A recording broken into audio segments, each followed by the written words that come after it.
I start my day with love. When I start my day with love, that's what I get more of, is love. I start my day with love. When I start my day with love, that's what I get more of, is love. Love, love, love. Love, love, love. Love, love, love. Love, love, love. I start my day with peace. When I start my day with peace, that's what I get more of, is peace. I start my day with peace. When I start my day with peace, that's what I get more of, is peace. Peace, peace, peace. Peace, peace, peace. Peace, peace, peace. Peace, peace, peace. I start my day with joy. When I start my day with joy, that's what I get more of, is joy. I start my day with joy. When I start my day with joy, that's what I get more of, is joy. Joy, joy, joy. Joy, joy, joy, joy, joy, joy. Joy, joy, joy. I start my day with love. When I start my day with love, that's what I get more of, is love. I start my day with love.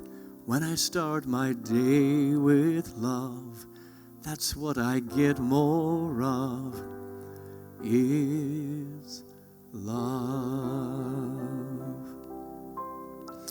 Well, good morning, everyone. Welcome to the Unity North Sanctuary. Welcome to my heart, to Avril's heart, to this time, this space, this beautiful opportunity to connect and to unite. We start this day with love. We start this day with a great deal of peace, of understanding, of oneness, of harmony and balance, and all things that are holy and good and magnificent. We're going through an interesting time, aren't we? It's an interesting, magnificent time, because there's lots of good happening underneath the surface if you pay attention and you call it forth. And the best part of it is that we're doing this together. That this virus, this quarantine that we're going through, we're doing it together.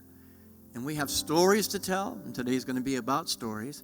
We have not only stories to tell, but testimonies to give about the good that happened in the midst of what could look like a dark night for the world and for the country and for each of us. Oh, there's so much good happening, so much incredible good happening, and we welcome you into that good today. I'm going to ask Avril to begin with a moment of prayer, and as always, we invite you to light the candle as we light the candle here as a symbol of the eternal life and light that cannot and will not ever be extinguished.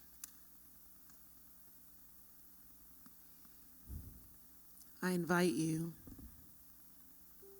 after you light your candle, whether physically or in the creative space of your imagination, to close your outer eyes and let your attention descend for a moment down into your heart space, that expansive space of connection,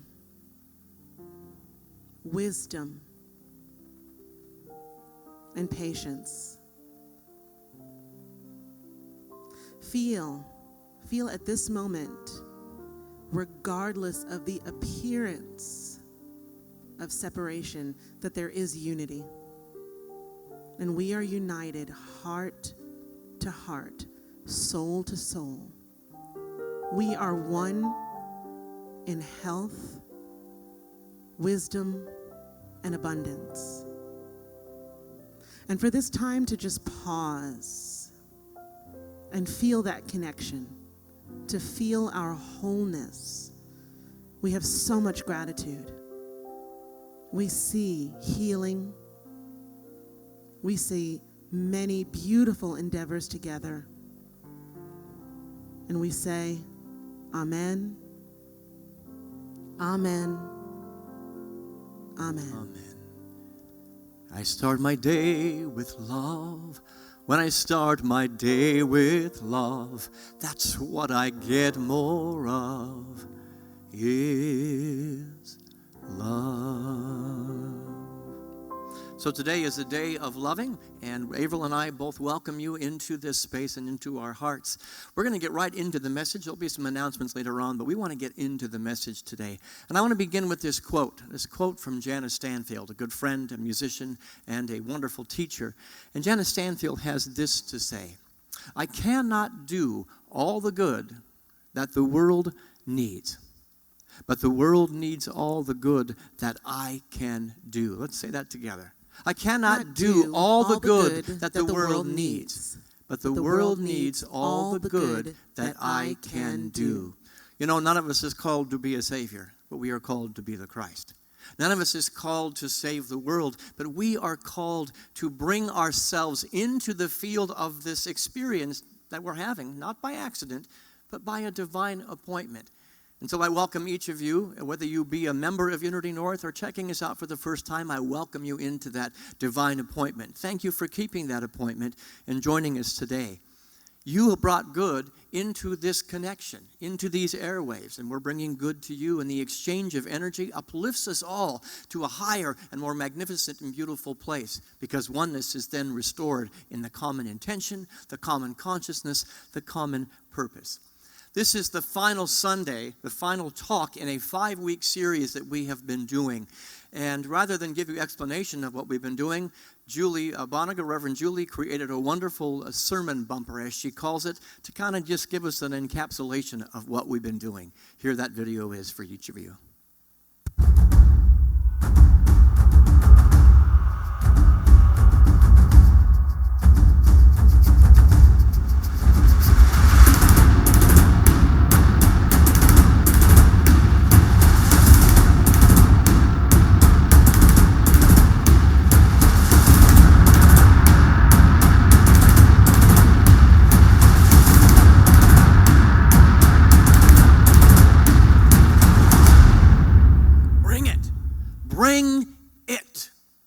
It is to you. Bring on the light, bring on the love, bring on the enthusiasm, bring on the passion, bring on the compassion, bring on the joy, bring on the magnificence of your very soul. You know, today is a message of bring it on. And bring it on sometimes is like a challenge, isn't it? It's like, come on, give me your best shot. Let's go at it. Let's rumble mano to mano.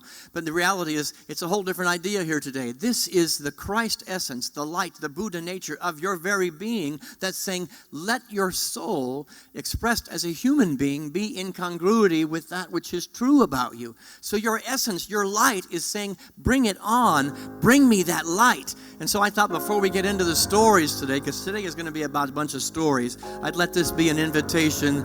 This little light of mine, I'm gonna let it shine. This little light of mine, I'm gonna let it shine. This little light of mine, I'm gonna let it shine. Let it shine, let it shine, let it shine. There's a gauntlet being thrown down to each and every one of you out there to let your light shine. It's not a little light, it's a big light. It's a necessary light. It is a holy, sacred, magnificent light. And the gauntlet has been thrown down for you to bring it to the surface of your human experience, that those around you cannot help but know that that same light exists within them. Bring your higher self, your Buddha nature, your Christ self. Show me the money. Show me the goods. Show me the best that you have to offer this world, and do not hold back. So today is a challenge to stop playing small. It's to stop talking about the light, stop conversing about the light, and start being the light. Embody it, and yes, bring it, and bring it on. It just sounds like you're talking about living in integrity. In integrity, absolutely. Integrity with what? With your true nature. Just being who you were sent here to be, not fighting it, not resisting it, not covering it with fear or prejudice.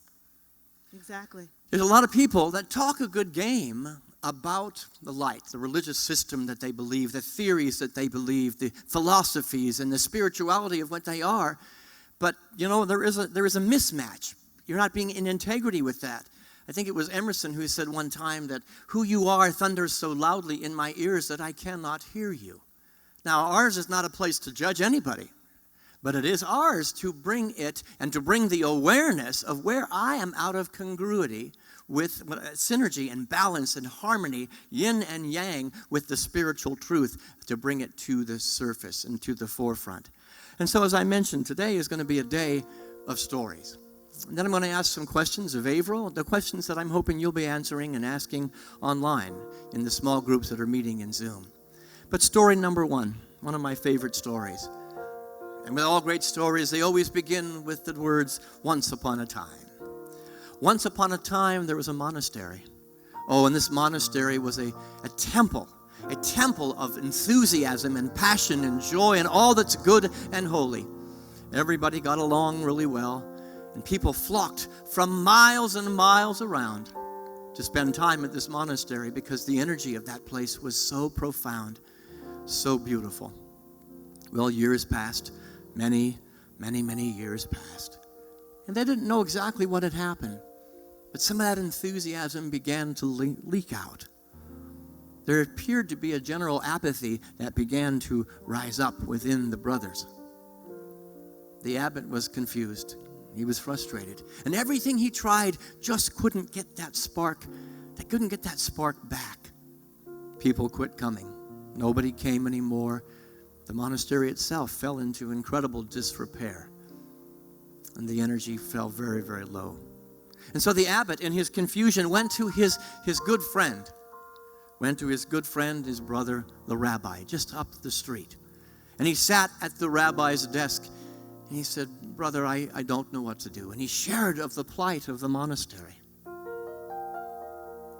The rabbi listened intently and only shook his head.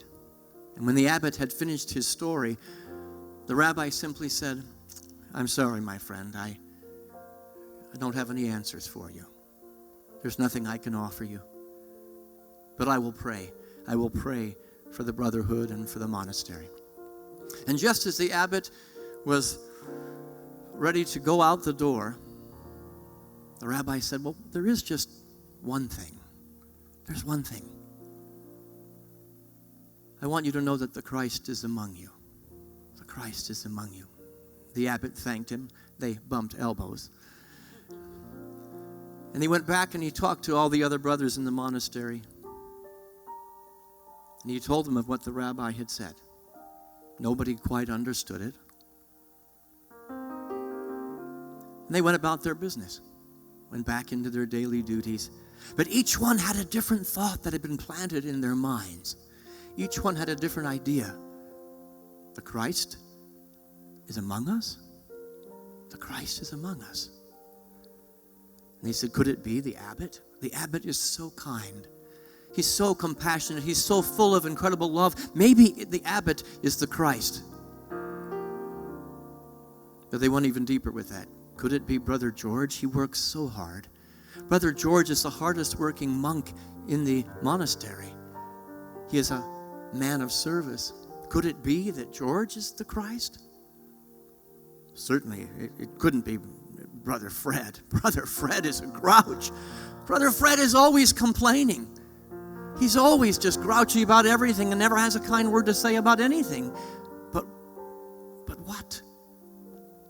What if Fred is the Christ and we've missed it? And then the deepest question of all came.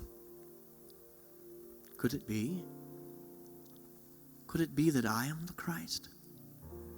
What if I'm the Christ?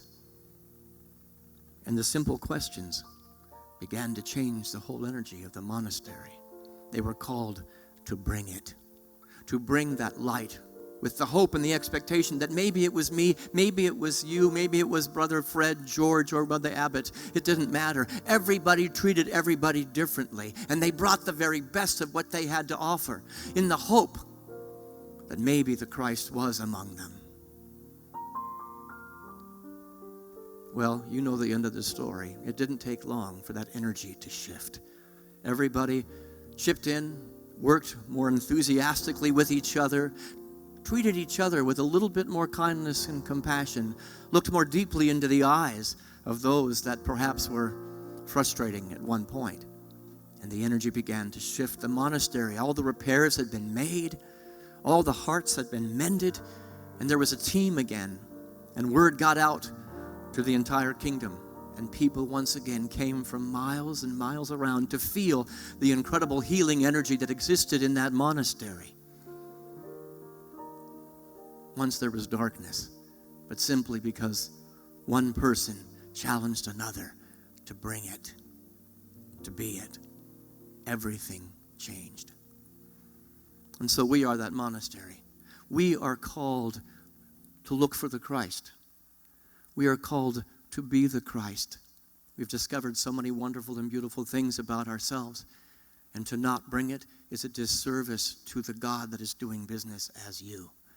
To not bring the highest and best of who we are is to do a disservice. And so my challenge to you today is bring it. Bring it in the eyes and the way that you perceive other people. Bring it in the way that you behave. And so, Averill, I want to ask you the first question that the congregation is going to be asking and answering, hopefully online today at 1:30 with Julie. In your life, what do you most recognize? Who do you most recognize as the Christ presence, and why? Tell everybody. So that's a difficult question, because I feel that the Christ presence, because I know it is everyone, at different times it's showing up doing business as different people. In yoga philosophy, we have the term guru, and guru gets misused in this culture. It technically means dispeller of darkness, and it's not a person, but it's actually the teachings that bring you to the truth. In yoga philosophy, the guru can be different people at different times. But the person most recently that I reflected on as being that person is the person who I consider to be my teacher, Swami Jay. And just times when I sit with him, it's just sitting with him. I'll have this feeling that of openness, of just absolute ability to be, just to be. No other words. So. Could it be that, sometimes we think, oh, for me to be the Christ, I have to do something different? Or what you just really clearly said is, I'm just going to be. And that my being and the vibration of my being is enough. Could it be the being? Because I know that if you see that in Swami Jay, he also sees that in you. Absolutely. And what you are able to do with people who are just... we all we can all be awake. There's nothing special about the Buddha and you. You're the same people. Even the term, it just means the one who's awake. When someone's that awake, it's like they kind of just zap you into wakefulness, if that makes sense, or relax you or could it be into wakefulness. The common desire to be awake together or to be woke. Okay, we're going to make a commitment as a community, as a family, as an environment to behold something greater beyond the conditions, beyond the vibrations of behaviors, is the Christ underneath me, underneath you. And simply the intention is enough to bring the monastery, the temple of our own life and our own being, to a greater and more beautiful place. I look at my life. My life is the product of people who saw things in me I couldn't see for myself. I think perhaps in the story that we just told that as a Brother George, or I think was it Brother George who was the grouch, perhaps he had lost sight of who he was. And it just took somebody else or a group of people, a community, to see that, to pull him out of that state of darkness and back into the light. You see, the Christ, I think, is much more a collaborative effort, more a community effort than it is an individual effort. And I think we do need each other. I say that many times. We need each other, and we help each other not only wake up, but then stay awake so that we don't fall back to sleep again. Well, you know, the term relationship, it's how you relate to somebody. So relationships are about mirroring. You know, they always say that you see what's wrong in someone else is exactly what you probably need to work on in yourself. The same relationship, R-E-L, is in religion. Absolutely. Religion, the purpose of religion is to religion, to bring back together, to once again unite in a place of relationship. And in our relationships, we have our second story. Take a deep breath with me. And as again, once upon a time, there was a farmer. And that farmer had the most magnificent crops. Every single year, that farmer would win the gold prize in the competitions of which crop had the best seed, which crop was the healthiest and the most beautiful. His corn was always the very, very, very best. And a reporter was interviewing him, wanting to know his secret, and said, "Tell me, how is it that every year you continue to win?"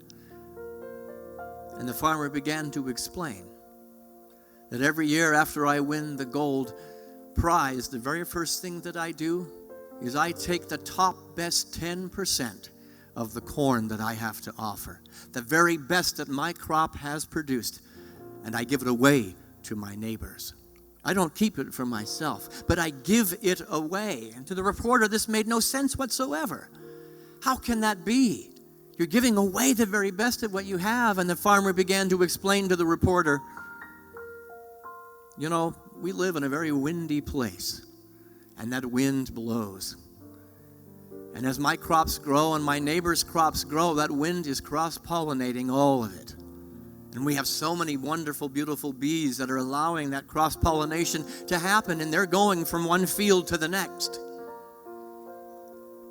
If my neighbors are growing substandard corn, I will too grow substandard corn. And so I give the best of what I have so that their crops can be the very best that they can possibly be. And when the winds come and the bees come and the buzz is happening, I flourish as a result of that which I have given away." You know, this makes no human sense. It makes no human sense whatsoever. To the human ego that says, mine, mine, mine, I must keep, I must have, to give away the very best that you have to offer, to bring it and offer it to your neighbors makes no earthly sense, but it makes all the spiritual sense in the world. You see, much like the farmer, as a community, as family, there is cross-pollination going on. The energy that I'm putting out is tending your field. The energy that you're putting out is tending my field. And if I am putting mediocrity out into my neighbor's field, guess what's coming back to me? We live in a co-creative, collaborative environment of exchange of energy at all times. And you don't have to be in the same room for that energy to be exchanged. We're proving that with our streaming during this time of quarantine. We are exchanging energy right now. We are cross-pollinating. So what is the view and the energy and the thought and the feeling that you are bringing into this exchange of energy? Because your crops, my good and any gold that we are seeking of an ethereal, metaphysical nature depends on what I am giving away. So the question that we're going to be asking online, I'm going to ask Avril, if you were to give away the very best of what you have to offer, what would it be? I had to think about this a little bit, and I think the best of what I have to offer is my energy. I've got a lot of energy. And the funny thing is, when I think about... You have a surplus of energy. I have enough energy for like 10 people. I could run a small toy train or something. But a city. Thank you. But it's funny because when I think I can't do more, now there is a balance with self-care. I'm not going to lie, but that's a whole other talk. But I find that the more generous that I am, the more that I do, the more that I'm available, especially at this time, the more energized I feel. It is antithetical to what I would expect. You want more love? Give more love away. You want more peace in your life? create peace for somebody in your environment. You want more goodness. You want more abundance. You want anything in your life, you have to give it away. You know, you can't keep the dream. We've been talking about it, and the whole month has been about it. Whatever that dream is, you cannot keep it. It will slip through your fingers unless you give that dream away. We ask ourselves the question, as we did last week, how is my dream, this relationship that I manifested, this job that I manifested, this good that I manifested, how is it serving the world? How is it making somebody else's crop better and richer? Because in that circular exchange, if I'm not bringing it and offering it and giving it away, I will have the substandard crops and will not achieve the fulfillment of the dream, the fullness of the dream that I could any other way. Jesus says, our master teacher, and this is from the Message Bible. I really like the way it reads in the Message Bible. This is what he has to say. Can you put that up there? Yeah, that's what I said. That's Richard Burdick's quote. Let's put the next one up. Do we have it? No? We don't have it. Jesus didn't say bring it. He said it in many forms. But I'll go ahead. Bring it up there. Because this is what Jesus said in the book of Luke, chapter 6. Give away your life, and you'll find life given back. But not merely given back with bonus and blessing. Giving, not getting, is the way. Generosity begets generosity. You may recognize that a little bit as pressed down, shaking together, and overflowing. But the reality is it is spiritual law. It is spiritual law, not man-made law. Because man-made law created between the ears here is keep mine. Me, myself, and I, that's all that matters. But spiritual law says play in the ever-present flow, the exchange of energy. And when you have the best corn, give it away.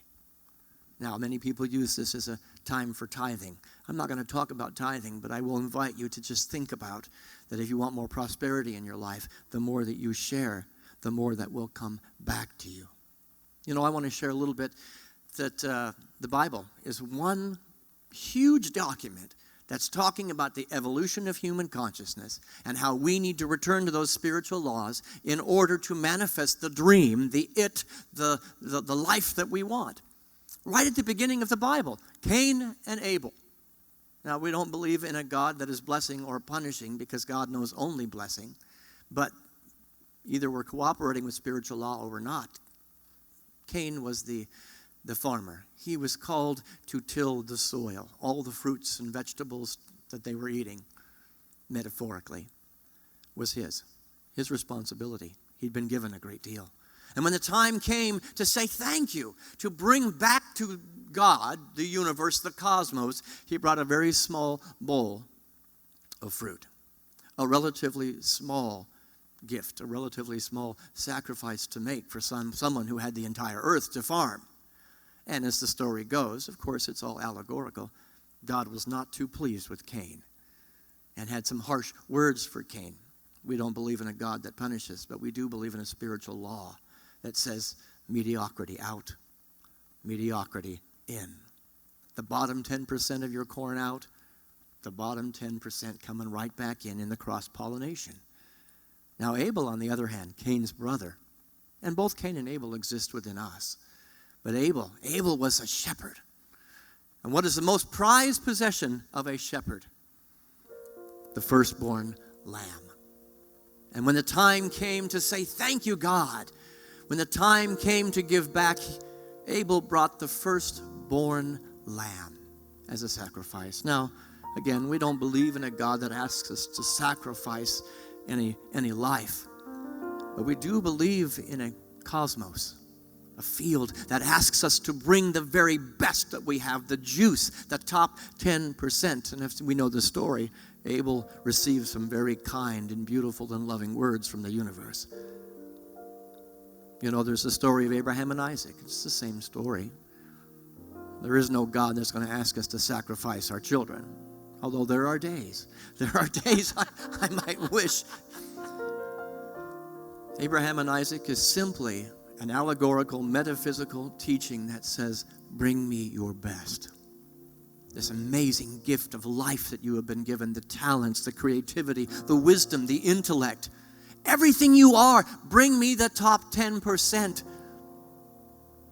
And Abraham, being willing to do that, was made the father of many nations, was prospered greatly and incredibly. And so too shall it be for each of us. We shall be prospered when we bring the best. I feel something wanting to be said here. I also think that's a story about infinite trust in infinite possibilities of outcomes. We can be myopic. We can think something is only going to be able to work out this one particular way.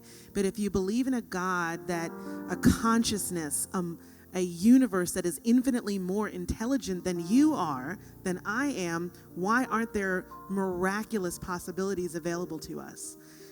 Sometimes we just play it really small. We just think it's going to be this way because that's what we can see. But the mind of God is so much smarter than we are. Bring it. Stop using the small little mind to hold back and to play small. But this little light of mine, I'm going to let it shine. This little mind of mine, this little life of mine, this big, magnificent, incredible life I have been given, I'm going to let it shine, let it shine, let it shine.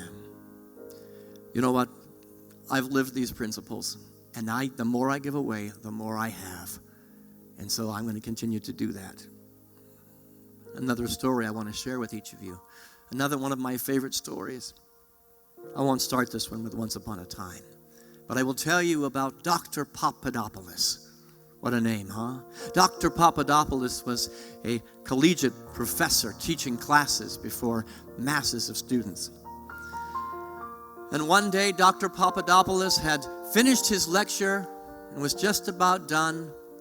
And he said, "Are there any questions before we end?" One smart aleck student put his hand up in the back of the class and he said, "Yeah, what's the meaning of life?" The students all laughed and began to collect their books and to come down the stairs to exit the classroom. But Dr. Papadopoulos raised his hand. He said, wait a minute. I want to answer this one. And he began to tell a tale, a story, in a small village that he grew up in that had been destroyed by the Nazi army. They had come in and torn down all the buildings, left the city in a shambles. There was not much left. Just a few people left, and he was one of them. And after the Nazis had left, he began to roam around in the shambles, and he found a little mirror, a jagged, rough little mirror. And he began to take that mirror and he rubbed it against the stones. Over and over and over, and in a circular motion, he would rub that mirror. That mirror had come from a Nazi motorcycle. It was the mirror of a Nazi motorcycle. A symbol of hate. A symbol of pain.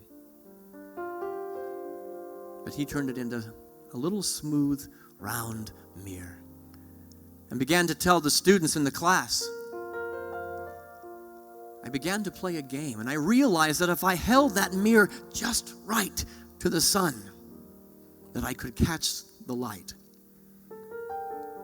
And he began to realize that those dark places in the rubble, the destruction of his village and his town, that there were many little dark crevices and patches where the light could not get through.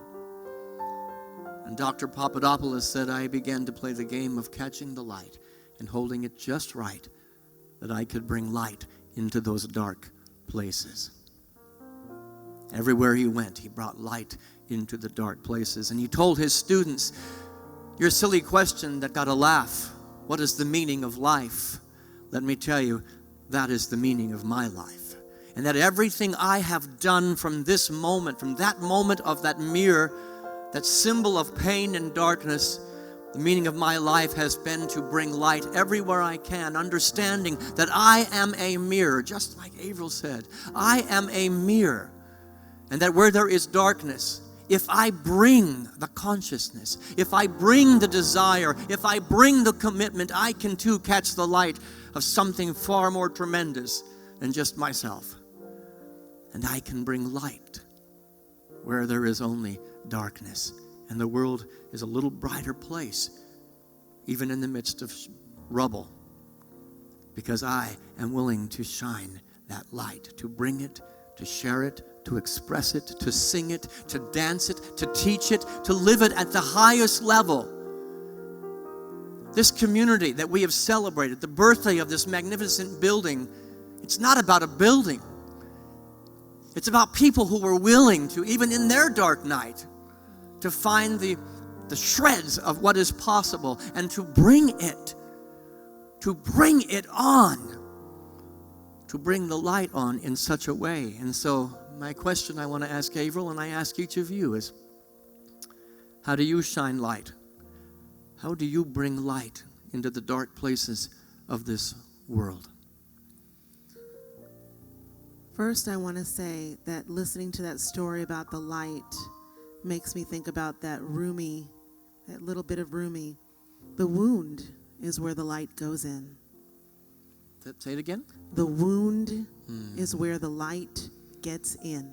And there's also teachings that say the wound is where the light comes out as well. That every work of art needs a crack because that's where the light shines through. But how can I bring it? My enthusiasm. I absolutely will not succumb to pessimism. It is antithetical to who I am as the Christ consciousness. I'm grateful for the people in my life. The people in my life who have, when I haven't been down on my knees and been in that place of not knowing what my next step would be, that just came in like Swami Jay and just sat in the presence. And their energy, their enthusiasm, their consciousness, their desire, their view of the Christ underneath me allowed me to become the person that I am. And the greatest blessing of the job that I get to do, how fortunate am I that I get to have a job where the number one thing on my job description is to somehow reflect the light for another in such a way that they know that that light exists in them. And so I have one final story. This one will not be accompanied by the piano, but I invite you to take it on as our final challenge to each of us to bring it on. One night, I had a wondrous dream. One set of footprints there was seen. The footprints of my precious Lord, but mine were not along the shore. But then some stranger prints appeared, and I asked the Lord, what have we here? Those prints, they're large and round and neat, but Lord, they are much too big for feet. My child, he said in somber tones, for miles and miles I carried you alone. I challenged you to walk in faith, but you refused and you made me wait. You closed your ears. You would not grow. The walk of faith you would not know. So I got tired. I got fed up. And there I dropped you on your butt. Because in life there comes a time when you must act and you must climb. When you must rise and take a stand or leave your butt prints in the sand. We are a community that is a community of challenge. And yes, you will be challenged to not leave butt prints in the sand, but to leave footprints on the soul of every person you cross. To leave footprints of love, footprints of light, to be the magnificent expression of the Buddha, the Atman, the Tao, the Christ in such a way that lives are forever changed. You want to cement that dream, that vision, that bank account, that health, that relationship in your life, bring it to others. Share the very best of the crops that you have to offer. Give the best of your crops right off the top. Look for the Christ in those around you. Look with the eyes of the Christ in those around you and shine your light into the dark places. And let the footprints that you leave in the sand be a testimony of one who would not and could not play small. We are smack dab in the middle of a quarantine, and there's lots of energy around there. And I'm saying, bring it. You are not inhibited or lessened in any way because you are restricted to your house. The energy of your light and your being is not restricted in any way. The world can put shackles on us. Oh, but the being that you are, it is more powerful than any shackle, any restriction. It is more powerful than any condition or any circumstance, and my life is living proof of that. And I challenge each of us in this community, and you are part of our community, even if you're joining us for the first time, bring it on. There's so much more of you to bring. And so I'd like to offer you this song as a way to get into meditation. Let it be your song. Let it be the call of your soul. Something deep inside me is calling me forward. Something from my core is leading me on. Something deep inside me is calling me onward to be God's light and love. To be God's light and love. There is a stirring in me that fills me with power. There is a stirring in me that lifts me so high. There's a stirring in me. This is my hour to be God's light and love. To be God's light and love. I am pulled by something beautiful. I am pulled to something great. I am pulled by something wonderful. It's a vision, it's a dream, it's God's grace. Something deep inside you is calling you forward. Something from your core is leading you on. Something deep inside you is calling you forward to be God's light and love. To be God's light and love.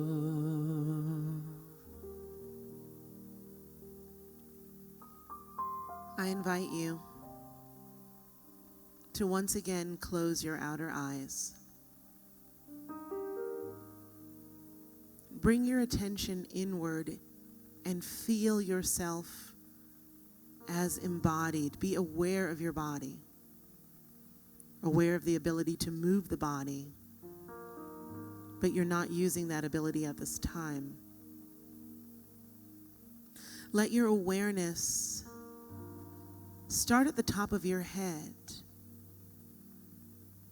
and let it descend like liquid light down over your face and your neck, your shoulders, down to your fingertips, your torso, pelvis, legs, feet, toes.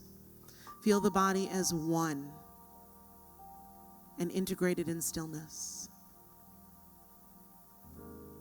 Then allowing attention to recede seemingly further inward to the breath. The breath that was there all along, but kind of unattended, now bringing the breath to the forefront of your consciousness. Notice the shift as you take long, slow, mindful breaths. Stretch out the breath cycle. Stretch out the exhalation and let it linger. Savor it. And notice as you gently anchor your attention in the breath how we begin to see the contents of the mind coming forward. And as we've done many times before, just for a few moments, notice the flow of thoughts across your mind field. Maybe the thoughts are felt kind of cerebrally in that space right in front of the screen of your eyes. Some thoughts vibrating love and connectedness. Some thoughts neutral, planning, anticipating, what are you going to do when you leave here? Some thoughts may be a different vibration, fearful, questioning, am I doing this right? You cannot do this wrong. Just observe. Observe the content of your own mind. Then shift awareness once again, as we did in prayer, back into the heart space. And notice the different vibrational flow there. Not thought, but knowing. Not thought, but longing. Not thought, but returning. As you settle deep into the space of your heart, the place of your Christ consciousness, let one word that describes that space come forward to you, whether it's love, compassion, patience, humor, zeal. Let it come forward and stay. Stay in that space. Stay in how you are going to bring it. Remain as it in that space.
Remain aware of your mantra,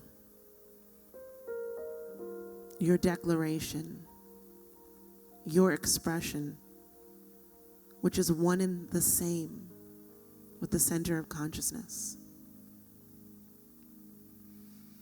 And from that space, reflect on the relative quietness of your mind at this time. Aware of your mantra. Be aware of the smoothness of your breath.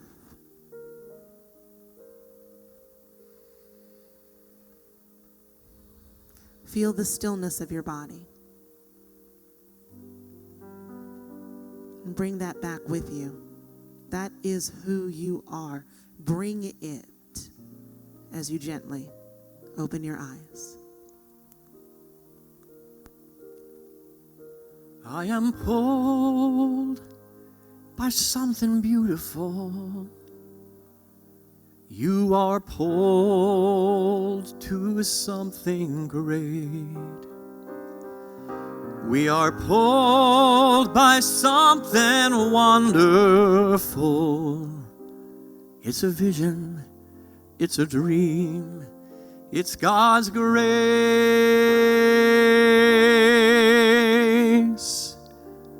There is a stirring in you that fills you with power. There is a stirring in you that lifts you so high. There is a stirring in you. This is your hour to be God's light and love. To be God's light and love. Give away your life, and you'll find life given back. But not merely given back with bonus and blessing. Giving, not getting, is the way. Generosity begets generosity.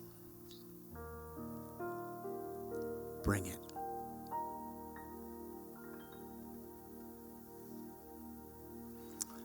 Thank you again for another beautiful meditation, as always.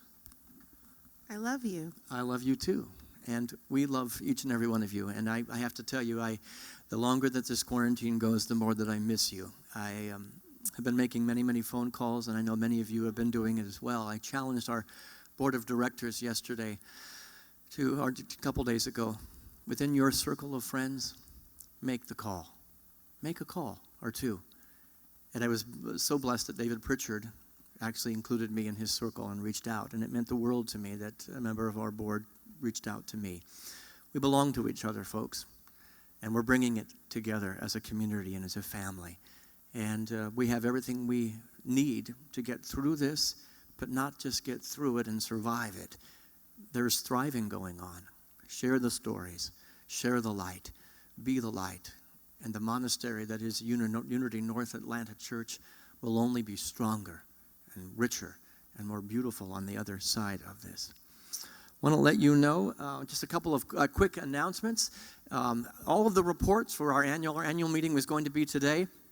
And all of the reports have been compiled by the incredible leaders of this ministry. All the information is out there on our website. Please go check it out. Take a look at it. Their reports will be shifted maybe a little bit when we meet for the annual meeting in the fall. But there's a lot of great information and a lot of great evidence that God is working in our community. So please make yourself available to that.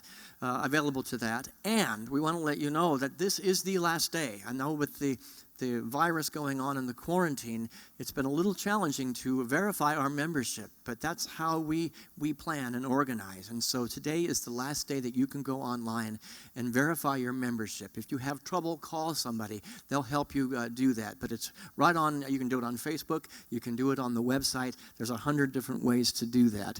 And I want to extend a personal invitation for you to join.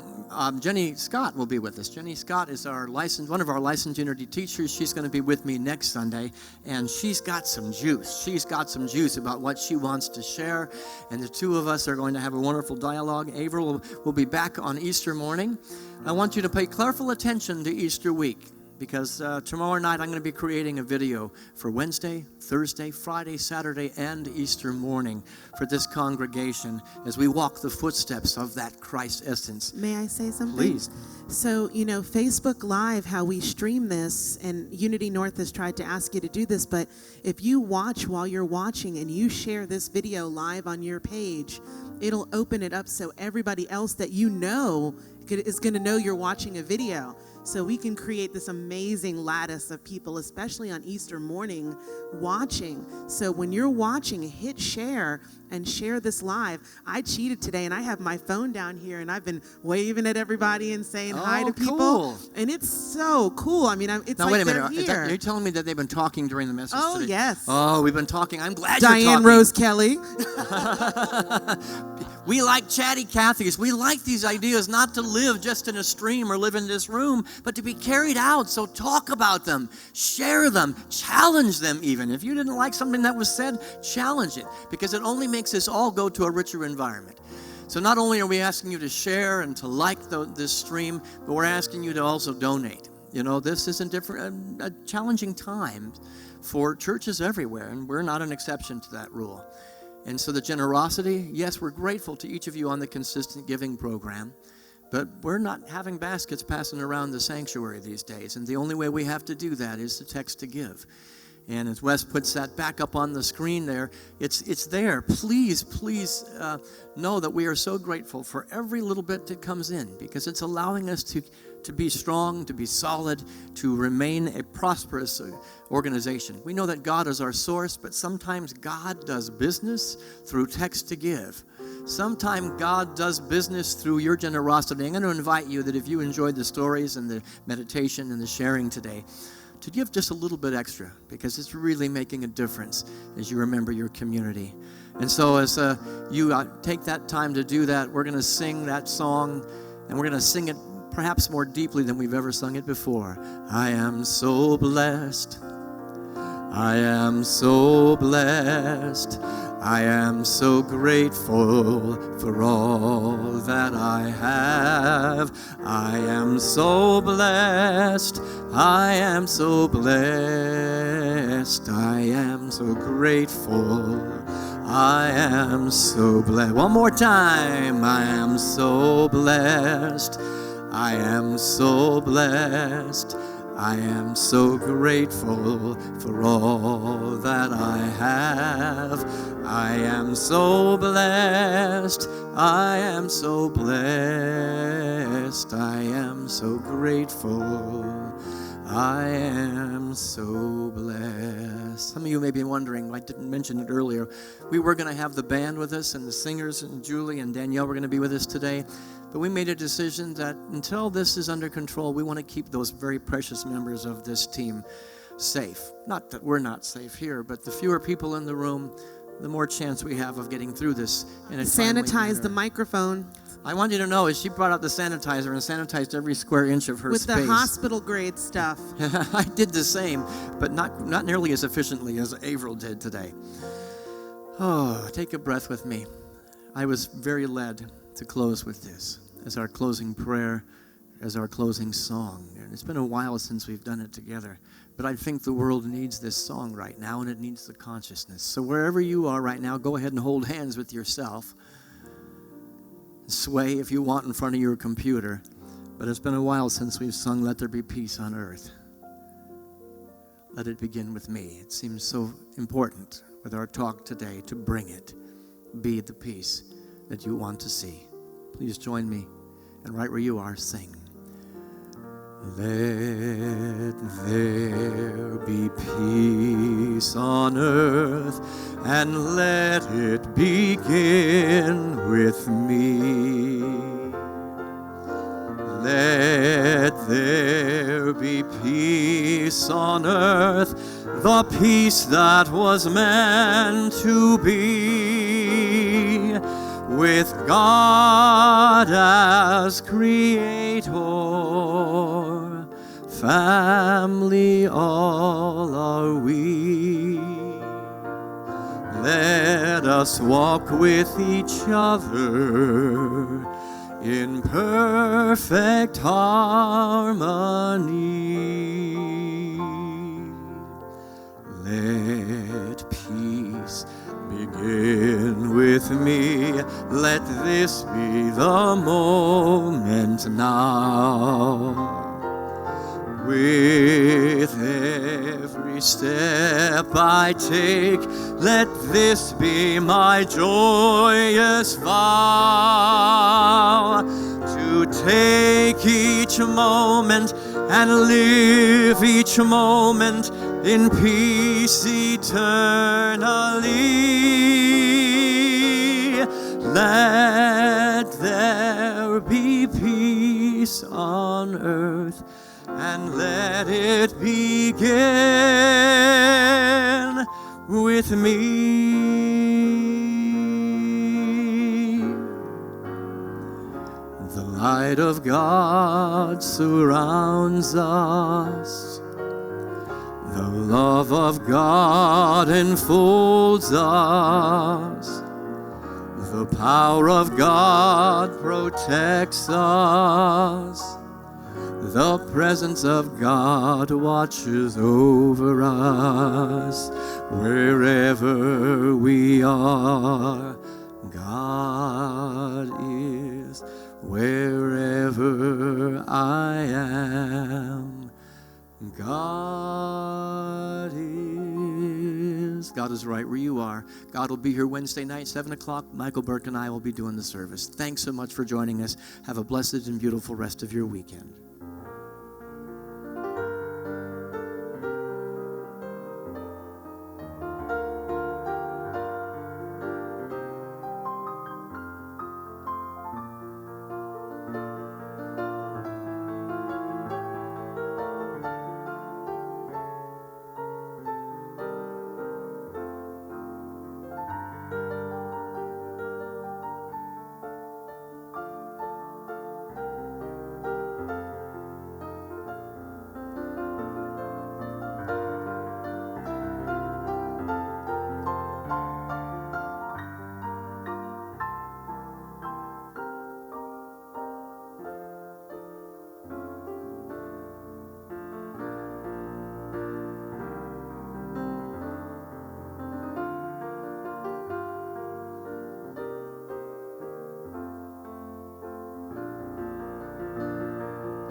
Are we off?